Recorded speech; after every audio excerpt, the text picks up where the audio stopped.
All right, on to part two. Hopefully, I should have taken care of that little buzzing from the audio. Next part is the collision system. So, first of all, obviously, collidables have been changed.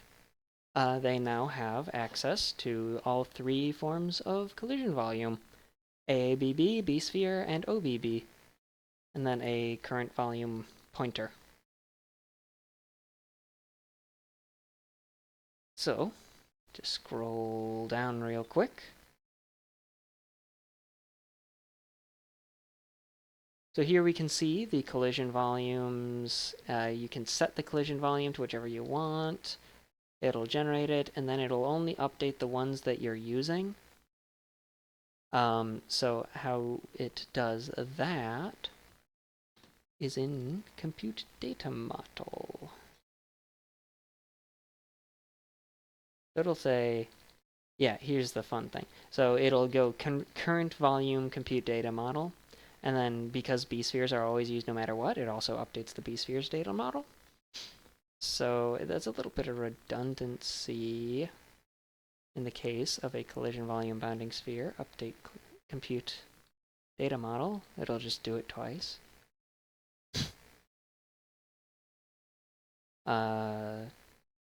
Solution for that would have been maybe a state pattern or a command, or not a command, a strategy pattern. Anyways, gotta keep my voice up or else the audio will not pick it up. So, onto the actual three new conversion volumes themselves. So there's the old one, B-sphere. And the B-sphere is largely unchanged.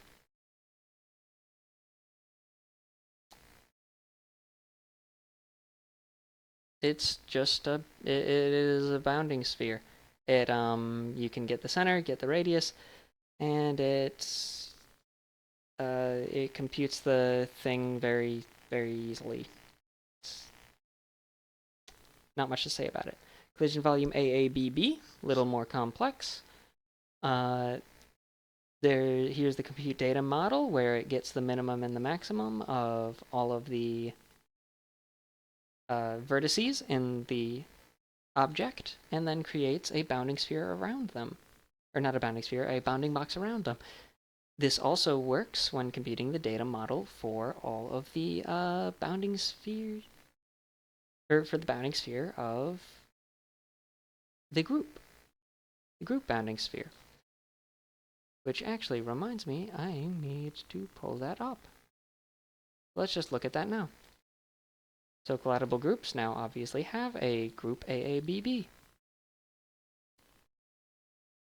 And how they go... No, this is just... Yes, so this manually processes the elements of the AABB and generates the new values for the AABB that this one is using. So it's not the same as the one that's built into the collision volume AABB. Collidable groups use their own variant because they need to pull their data from elsewhere.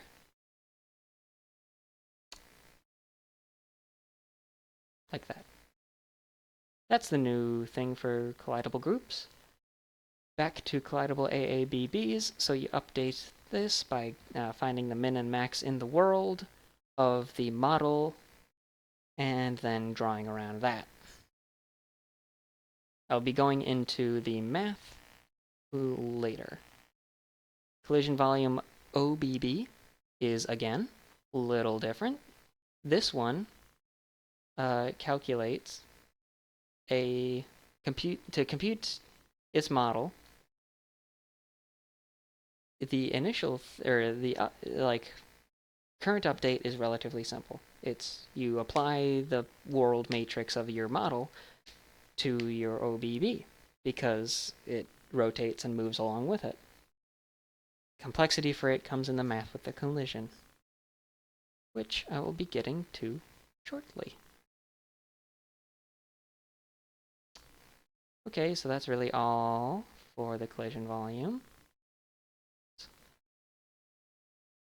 Give you one last look of all the collidables, or of the collidable object.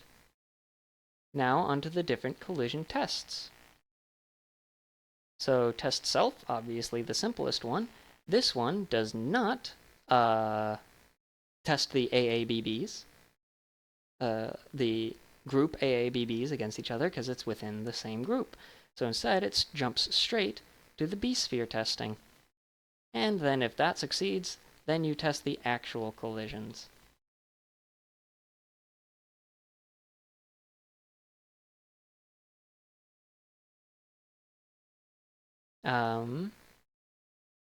Over here, we can see actual testing of group AABB versus group AABB. Then, after that, you test group AABB1 against the bounding spheres of everything in group 2. If they pass, then you test B sphere against B sphere, and then you get the volumes. If that passes, you get the volumes, and you do the actual proper collision test here. And then if it succeeds, you do the collision. Collision terrain, the last object on this list.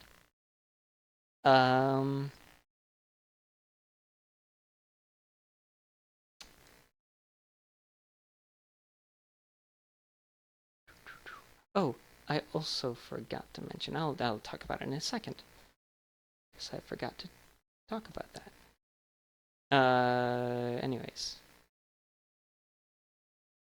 So this one does it in a bit of a hackneyed way, where you get the position, you convert the position back to the terrain's grid, and then get the AABBs of the objects in the grid that this would encompass, test them against against the bounding sphere, and then if that passes, test all of them against the bounding object of the item. So the terrain is something that I'll be getting into in a bit, and it works. It is comprised of a bunch of AABBs.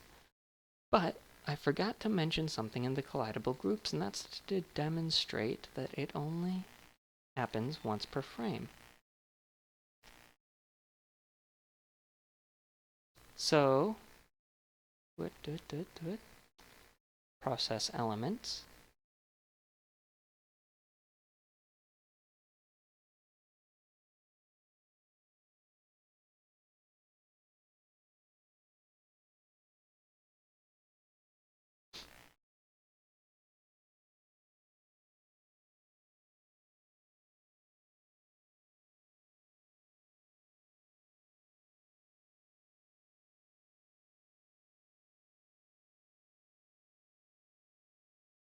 So here we can see in the collidable manager, it has its own process elements, the one that is ran once a frame. And as you can see, for every collidable group, it'll just loop through and process it. And that processing will do the recalculation of the group AABB, and it'll do it exactly once because it only exists in the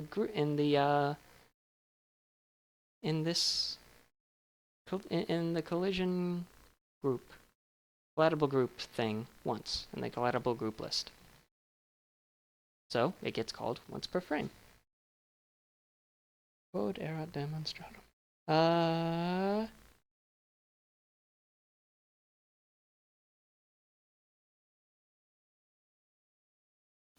Yes, so I already talked about the visualizer before. The command, it is a command pattern. It is a recycle. It is recycled. It is deleted at the end of the life cycle of the game. So also, let's go and show you that area in the scene. I don't know if you spotted that. But yeah, obviously these get deleted and their destructors are called.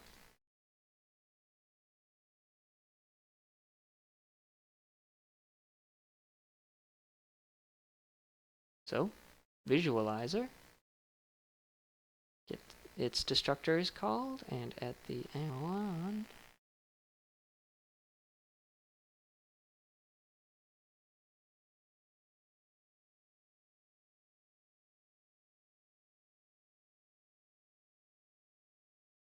here we go. So that's right, the visualizer persists because it's a debug tool. My bad. But no, yeah, here it is deleted. Instance equals null pointer.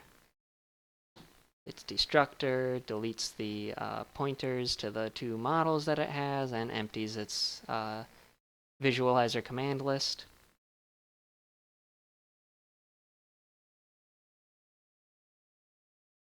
And yeah, that's about it. I have tested this.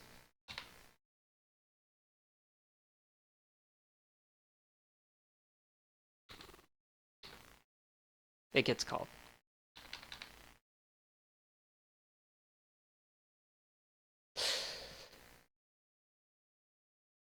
All right, and now for the interesting stuff, the math.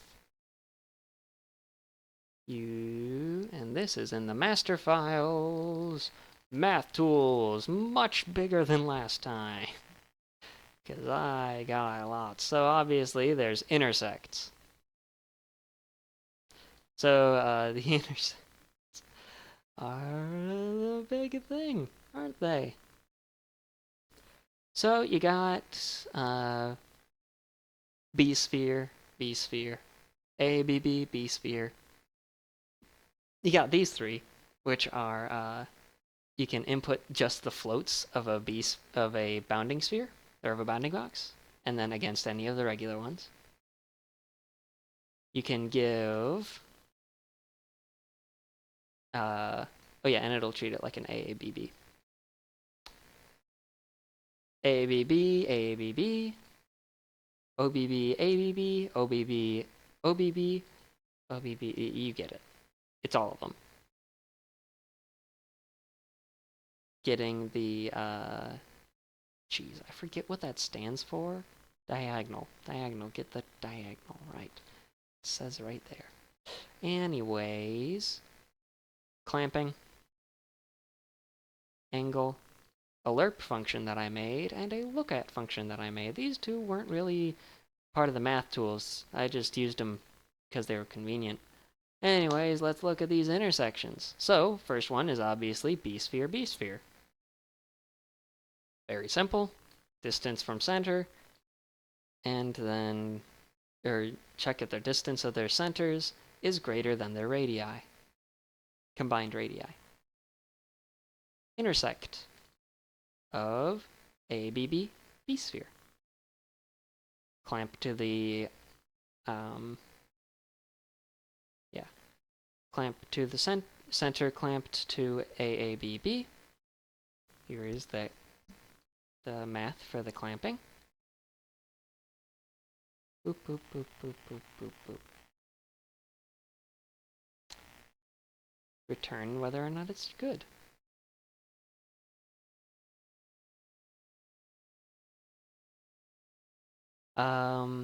Intersect.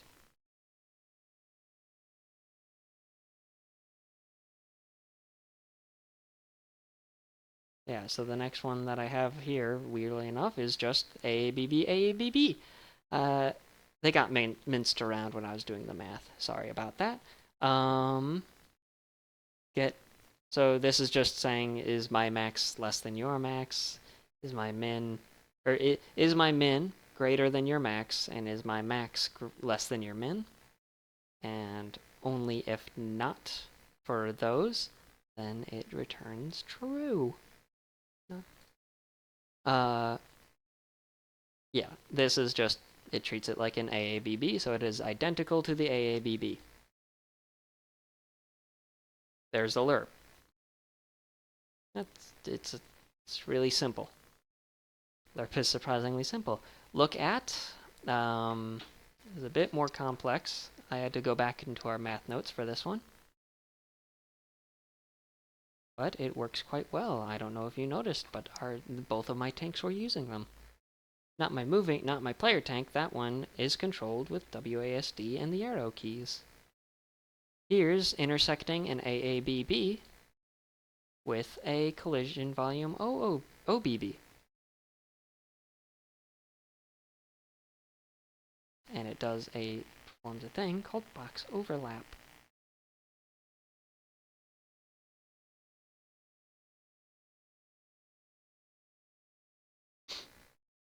Yep. Box overlap. So there's OOBB, OOBB, or AABB, OOBB, OOBB, OOBB, and B sphere. I don't know why I put it down here. I don't know what possessed me to do that.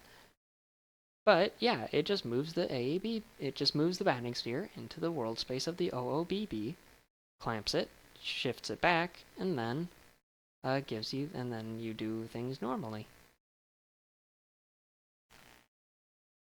Oh, and here's the thing for getting the D. Yep. All this stuff works pretty well. Oh, and compute min-max, and get the vector angle, and some more clamps. Alright, well, that's it for this video. I will see you in the next one where we're going to talk about the terrain.